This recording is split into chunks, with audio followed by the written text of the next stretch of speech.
हजारों साल नरगिस अपनी बेनूरी पर रोती है, बड़ी मुश्किल से होता है चमन में दीदावर पैदा।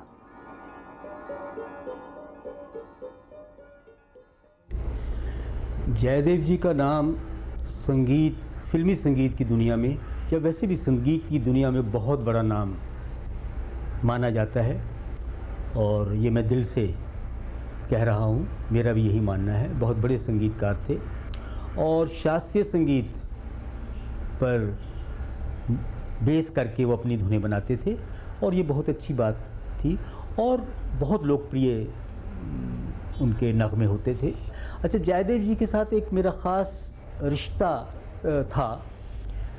वो भी लुधियाने के थे, मेरी वालदा साहबा भी लुधियाने की थी, और ये जब हम आपस में मिलते तो वो ऐसा लगता कि भले मैं जालंधर में पैदा हुआ हूँ, लेकिन क्योंकि माँ के रिश्ते से वो लुधियाने के थे तो हम आपस में बहुत और भी ज़्यादा घुल मिल जाते थे, और बड़े प्यारे और बहुत उम्दा। और देखिए उनका जो काम है, उनकी जो कला है, संगीत कला है, उनके जो गाने हैं, वो तो सदा याद रहेंगे। जयदेव की कुछ फिल्में जैसे अंजलि, किनारे किनारे, दो बूंद पानी, गमन, आलाप, प्रेम पर्वत, दूरियां, तुम्हारे लिए, मुझे जीने दो, रेशमा और शेरा, घरौंदा और हम दोनों।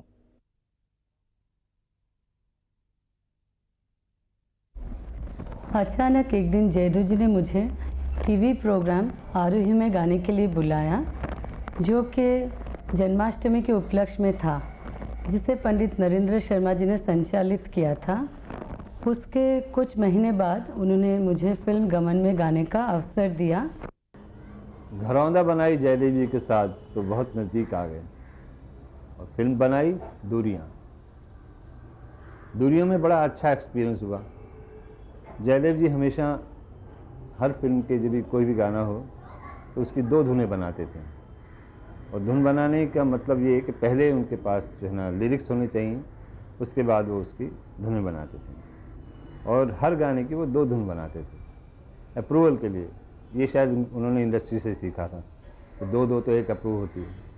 मेरे साथ तो ऐसा कुछ था नहीं, तो मुझे उन्होंने जब दोनों धुनें सुनाई तो मुझे तो दोनों ही पसंद आ गई। वो गाना था जिंदगी मेरे घराना। दूरियां पिक्चर का गाना था, बहुत खूबसूरत गाना, जो कि आज भी बहुत ही मकबूल है, बहुत ही पॉपुलर है, लोगों को बहुत पसंद है। मैं बहुत परेशान था उसमें, क्योंकि वो बड़े अलग नोट पे गाना ख़त्म होता था, जबकि सा उसका अलग था कि जैसे जिंदगी जिंदगी मेरे घर आना, अब ये सा है, आना आना जिंदगी जिंदगी मेरे घर आना। जयदेव जी मेरे गुरु समान थे, फ्रेंड, फिलोसोफर, गाइड सभी थे वो। और I mean I was very lucky to meet such a beautiful human being, और उनसे बहुत कुछ हासिल हुआ मुझे म्यूजिकली और जिंदगी के बारे में। मतलब एक what is life about? He was a very spiritual man, very philosophical. Jaydev जी दो बातें कहते थे, तो कभी कभी मूड में आते तो, भाई खान साहब गाना तो ठीक ठाक गा लेते हो तुम, मगर उर्दू सीखो तुम, तलफ़ुज़ में बहुत गड़बड़ है।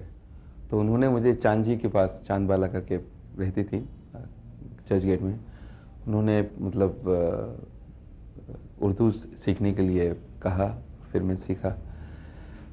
और दूसरी बात मैं उनसे सीखा कि खाने का क्या, कैसे लुत्फ़ ले सकते हैं आप। मतलब he really introduce me to good food, different kinds of food. बहुत शौकीन थे, और मैं उनके साथ काफ़ी ट्रैवल भी किया हूँ, भोपाल, दिल्ली वगैरह।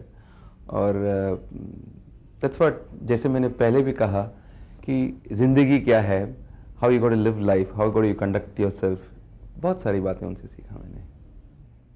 जयदेव जी के अंदर एक बहुत he had a very cute habit, like कभी वो अपने लिली कोट में चर्च गेट के ईरोस के पीछे इसे स्टैंड इन द विंडो और फिर यूँ लिखते थे कुछ, तो मैं समझ जाता कि अंग्रेजी में लिख रहे हैं और फिर मिटाते थे यूँ करके, और कभी यूँ लिखते थे तो उर्दू में शेर कुछ लिखते थे and used to wipe it out. मैं पूछता क्या करते हैं आप?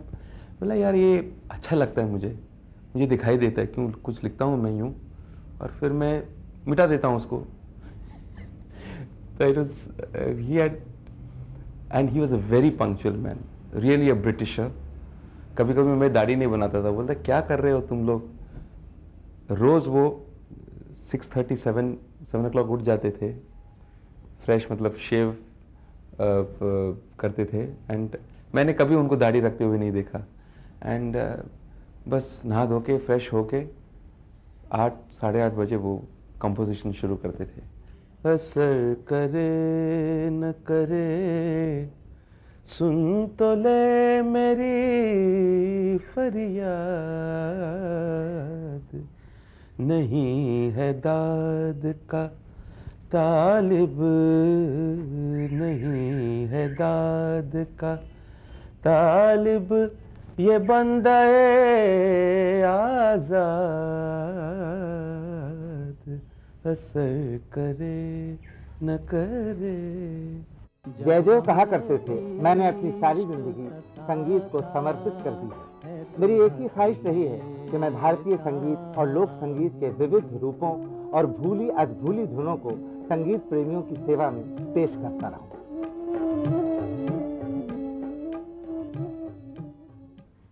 पापा जी बहुत मेलोडी पसंद करते थे। इतने खूबसूरत छोटे छोटे फ्रेजेस बनाते थे क्योंकि उनकी सांस छोटी थी और उस चीज़ को उन्होंने इतनी खूबसूरती से हमेशा अपने गानों में पेश किया है। अभी अभी तो आई हो, अभी अभी तो। नॉर्मली जो लंबी लंबी लाइनें गाने की एक प्रथा थी, मगर वो इतनी खूबसूरती से उस सांस की बाँट होती थी उनके गाने में। हालांकि नॉर्मली देखा जाए तो वो बहुत गाना टूटता है ऐसा कहेंगे, मगर उनके गाने में वही सबसे बड़ी खूबसूरती थी।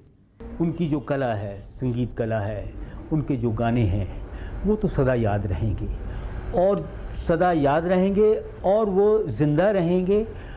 और इसी तरह जयदेव जी भी हमारे बीच में रहेंगे जब उनकी कला हमारे बीच में है। जितने उनके चाहने वाले हमारे भारत में एज़ वेल एज़ बाहर के मुल्कों में, तो उनके वो हमारे बीच में हैं। और जितनी जयदेव के ऊपर सरस्वती मेहरबान थी, उतनी ही लक्ष्मी भी उनसे बहुत ही ज़्यादा नाराज़ थी। यानी कि आदमी musically he was so rich, but personally मैं कहना नहीं चाहूँगा, लेकिन शायद आज भी बहुत से प्रोड्यूसर ज़िंदा होंगे जिन्होंने जयदेव को बहुत सारे पैसे देने होंगे, क्योंकि उनको पैसा कोई नहीं देता था। वो सारी उम्र वो एज ए पेइंग गेस्ट लिली कोट के उस छोटे से कमरे में वो एज ए पेइंग गेस्ट ही रहे। और उस कमरे में एक जयदेव था, एक किताबों का ढेर था, एक पलंग नहीं था लेकिन एक नीचे गद्दा था, एक पीने के पानी का मटका रहता था और एक छोटा सा फ्रिज शायद गुजरने के कुछ दिन पहले उनको किसने लेके दिया था।